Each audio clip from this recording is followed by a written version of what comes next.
I drove out of Miami past the city limits. I was heading toward Fort Lauderdale. I saw a road branching off from the main highway, disappearing into the brush on the left side. I pulled her out of the car, dragged her into the bushes, took her deeper into... There was a small path leading somewhere. I don't know where, but it went further into the brush. There was water nearby, but before we reached it, the ground got soft. I let her go and she fell face down. Some, however, were luckier. September 1976, Sunset Hills, Missouri. A young, naked woman named Pamela runs down a dark street, her hands tied behind her back. She is hysterical, crying, screaming, completely unable to compose herself. Eventually, someone opens their door and lets her inside. After speaking with her, the homeowner calls the police. Pamela tells them she was robbed and nearly murdered. The officers find bruises and bite marks all over her body. She had also been raped. Acting quickly, they locate the attacker, Samuel Little.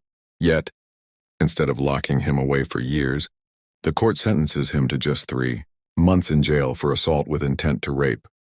12 weeks later, Little is back on the streets.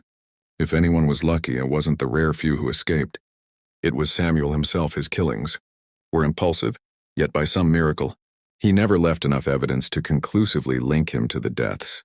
6 years after his conviction for attempted rape, police in Alachua, Florida, discovered the body of 26-year-old Patricia Mount. She had been beaten and strangled. He was arrested, but the case fell apart in court. There was almost no physical evidence, and the hairs found on her body were deemed not a sufficient match. Once again, Little walked free. A month later, in Mississippi, another body was found, 22-year-old Melinda Lepre, missing for 3 weeks. Her boyfriend had reported her disappearance. He was arrested a couple of weeks later for shoplifting, and soon, police realized he fit the description of the suspected murderer, but luck was still on his side.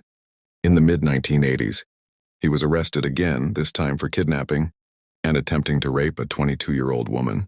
He was released on bail. Even then, the court remained lenient. He received a mere 2.5 years in prison for both crimes combined. Prison life neither changed nor deterred Samuel Little. It was just part of his routine, an expected inconvenience. To him, real life began the moment he was released, the moment he could hunt again. As soon as he got out, he jumped into his car and headed to visit his girlfriend, who lived near Los Angeles. Then he hit the road once more, and he killed and killed and killed.